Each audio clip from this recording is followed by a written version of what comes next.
كل سنة وانتم طيبين ورمضان مبارك علينا وعليكم وعلى الناس كلها في كل مكان. الفيديو اللي فات عملنا مع بعض عجينة القطايف، وزي ما وعدتكم الفيديو ده هنعمل حشوات كلها جديدة مختلفة للقطايف. هنعمل حشوات التقليدية اللي احنا متعودين عليها وبنحبها، وكمان هنعمل الحاجات الجديدة اللي بنشوفها في محلات حلويات المودرن دلوقتي، وكمان هنعمل الشربات وحشوة القشطة، وهقول لكم طريقة التسوية الصح عشان تطلع معاكم مقرمشة واخدة لون ذهبي حلو. تعالوا نشوف هنعملها ازاي مع بعض. اول حاجه هحضرها الشربات او الكتر او السيرب اللي احنا هننزل فيه القطايف، علشان لازم يبقى تقيل وبارد خالص. عندي كوبايه ونص من الميه، عليهم 3 كوبايات من السكر، نفس الكوبايه اللي هنعير بيها الميه نعير بيها السكر. هحط عليهم عصره ليمونه، يعني معلقه صغيره من عصير الليمون، ومش هنقلب، هنشغل عليه النار متوسطه علشان ما يسكرش معانا للناس اللي بتشتكي ان الشربات بيسكر. هضيف كمان معلقتين كبار من عسل الجلوكوز او الكورن سيرب اللي موجود عندنا، وهسيبه يغلي من 20 ل 25 دقيقة. أول ما يغلي هضيف عليه معلقة صغيرة من الفانيليا السايلة، وهحط كمان وردة ينسون وعود قرفة، ودول اختياري. لو مفيش فانيليا سايلة ممكن نحط فانيليا بودرة عادي، بس جربوا الفانيليا السايلة هتديكوا طعم ولون حلو قوي. هضيف كمان معلقة صغيرة خالص من نكهة الزبدة أو روح الزبدة اللي احنا استخدمناها فيديوهات كتير فاتت، برضو بتدي طعم وريحة تحفة للشربات. وخلاص كده هو جاهز عندي. هطفي عليه النار وهفضيه في حاجة واسيبه يبرد خالص. شايفين القوام بتاعه؟ شايفين لونه طالع عامل ازاي؟ هو ده بالظبط القوام اللي احنا عايزين نوصله، وكمان بيتقل اكتر بعد ما يبرد. الخطوة التانية هنجهز لحشوة القشطة او الكريمة اللي هنحشي بيها القطايف. عندي 4 كوبايات من الحليب، ممكن يبقوا كوبايتين حليب وكوبايتين مية، مفيش مشكلة. هحط عليهم معلقتين كبار من السكر، و3 معالق كبار من النشا اللي هي نشا الذرة، ومعلقة صغيرة من الفانيليا السايلة، وكمان يعني نقطتين 3 كده من نكهة الزبدة او روح الزبدة. حاولوا تجيبوا نكهة الزبدة دي من عند اي عطار، الازازة بتبقى كبيرة وبتقعد معاكم مدة طويلة وبنستخدمها في كل الحلويات. هنقلب الاول على البارد، انا ما شغلتش البوتاجاز، بقلبهم الاول لحد ما اتاكد ان النشا دابت خالص، وبعد كده هنشغل البوتاجاز على نار هادية خالص مع التقليب المستمر لحد ما توصل للقوام اللي انتوا شايفينه ده. ومجرد كده ما الاقيها بتبقبق وبتغلي بطفي عليها النار. وعندي علبة من القشطة اللي هي القشطة البوك، لو مش موجودة يبقى معلقتين كبار من القشطة البلدي هتدينا برضو نتيجة كويسة. ولو مش عايزين نستخدم قشطة خالص برضو هتطلع معانا حلوة، بس القشطة طبعا بتخليها كريمية وبتدي لونها كده حلو وقوام تحفة زي ما انتوا شايفين. هفضيها في طبق تاني وهسيبها تبرد خالص. مهم ان احنا نغطي وشها ببلاستيك علشان ما تعملش قشرة، لان هي تبقى عاملة زي المهلبية فهتعمل طبقة فوق الوش. وبعد ما تبرد بدخلها التلاجة شوية كده قبل ما استخدمها. ما ينفعش ادخلها التلاجة وهي سخنة لان هتلاقوها فكت وعملت طبقة مية. ودلوقتي هنجهز الحشوات اللي احنا هنحشي بيها القطايف. اول حشوة اللي هي الحشوة التقليدية، حشوة المكسرات. عندي كوباية ونص من المكسرات المجروشة اي نوع. في منكهات ممكن نضيفها اللي هي زي مية الورد او برضو ريحة الزبدة او نكهة الزبدة. انا بصراحة مش بحب طعم مية الورد فهضيف شوية من نكهة الزبدة، بتدي طعم تحفة للمكسرات، برضو بتخلي طعمها كده عامل زي بتاع المحلات بالظبط. وزي ما عملنا في البقلاوة هنحط معلقتين كبار من المية، لان احنا عايزين المكسرات دي تبقى رطبة، لانها لما بتتحمر بتدي كده مرارة شوية وبيطلع طعمها مش حلو. فمعلقتين المية دول بيعملوا مفعول السحر حقيقي، جربوها بس بالطريقة دي.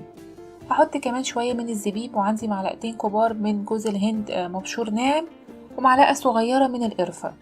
اي حاجة من الاضافات على المكسرات مش عاجباكم او مش بتحبوها ممكن نستغنى عنها خالص.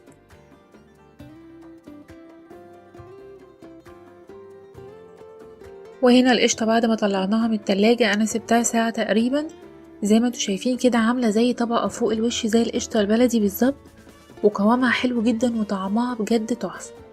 جربوها بالطريقة دي واستخدموها في اي نوع حلويات، وانا متأكدة انها تعجبكم جدا ان شاء الله.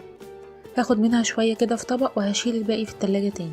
الحشوة التالتة اللي ممكن نحشي بيها، ممكن نحشي بجبنة موتزاريلا اللي هي الصوابع دي، برضه بيطلع طعمها حلو. لو حابين تجربوا حاجة جديدة يعني دوروا في التلاجة عندكم شوفوا ايه الحشوات اللي ممكن تستخدموها. دي عجينة قطايف زي عجينة عادية نقدر نحشيها اي حاجة، ممكن كمان نحشيها لحمة مفرومة وندخلها الفرن تطلع تحفة.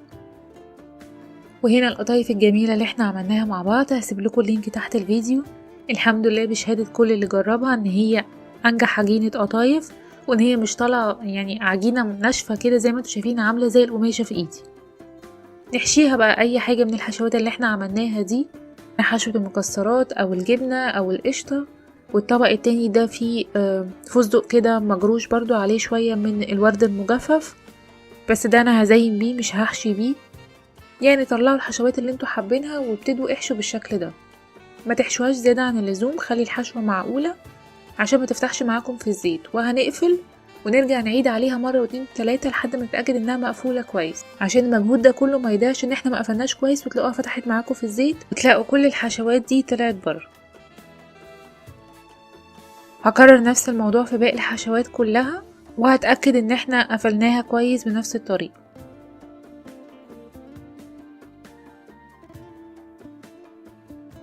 يجي للمرحلة المهمة اللي هي مرحلة التسوية في زيت غزير وسخن جدا.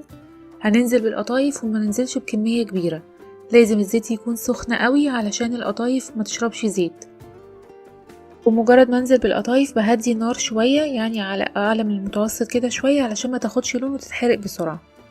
وبسيبها لمدة دقيقتين، يعني دقيقة على كل وش مش اكتر من كده، لحد ما تاخد لون ذهبي حلو يبقى اشقر فاتح كده. ما تغمقوهاش في الزيت علشان لسه لما تطلع هتلاقوها غمقت شوية كمان، تبقى باللون الجميل اللي انتوا شايفينه ده.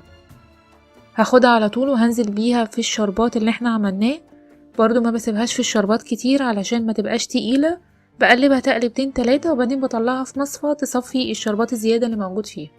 زينها بشوية من الشربات اللي احنا عملناه وشوية مكسرات كده، اي نوع مكسرات موجودة عندنا. اظن مفيش اسهل ولا اسرع من كده.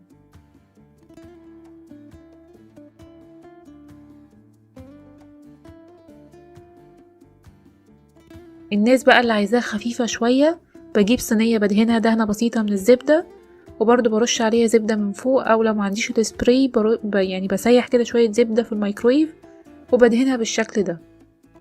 وبدخلها الفرن، بشغل عليها الشواية على اقل درجة حرارة لمدة دقيقتين كده على كل ناحية لحد ما تاخد لون ذهبي بسيط. انا بحب ادهنها زبدة، ما بحبش ادهنها زيت، لان الزيت هيخليها تلزق في الصينية وكمان تحروق كده ويطلع لونها مش موحد وحلو. هوزع عليها كده شوية من الشربات اللي احنا عملناه وهقلبها في الصينية عشان تبقى خفيفة، وخلاص كده جاهزة. بتبقى مقرمشة وطعمها حلو قوي على فكرة، وزيها زي المقلية بالظبط. ودلوقتي هوريكم شكل جديد موجود في محلات الحلويات المودرن للقطايف. بنقفل القطايف بالنص بالشكل ده بس كده، وبنحشيها اي حشوة موجودة عندنا. هي متبقاش قطايف نية لان هي مستوية على الطاسة، فبتبقى عاملة زي البانكيك. هي بتبقى عجينة مستوية مش نية خالص، لكن هي المقصود بيها نية ان هي مش مقلية او مشوية. لو انتوا حابين تقلوها زي القطايف التانية بعد ما تقفلوها بالشكل ده ينفع برضو، بيطلع طعمها حلو.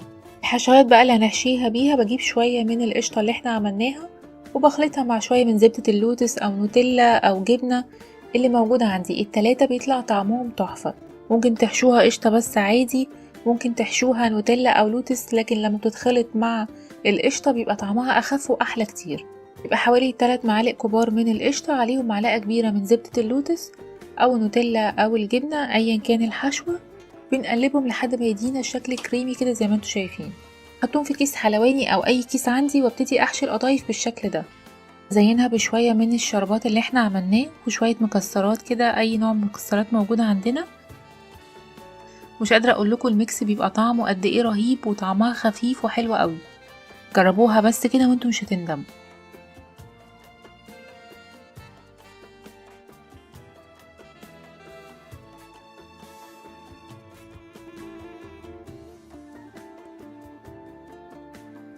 هوريكم شكل تالت ممكن تعملوه.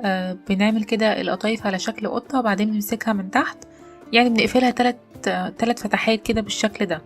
انا مش عارفة هي اسمها ايه، وبحشيها برضو قشطة، بحشيها اي حشو من الحشوات اللي احنا عملناها بيطلع شكلها حلو. بس دي انا قررت ان انا ازينها بشوية من الفاكهة عندي، مانجا، توت، خوخ، فراولة اللي موجود عندكم، وبرضو عليها شوية عسل وشوية مكسرات. والطبق ده انا اصلا ملحقتش اصوره، احنا كلناه كده واحنا واقفين لان كان طعمها بجد فظيع.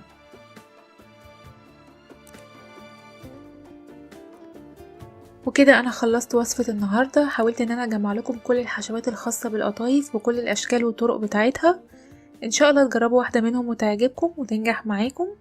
اشوفكم في وصفة جديدة وفيديو جديد، ومع السلامة.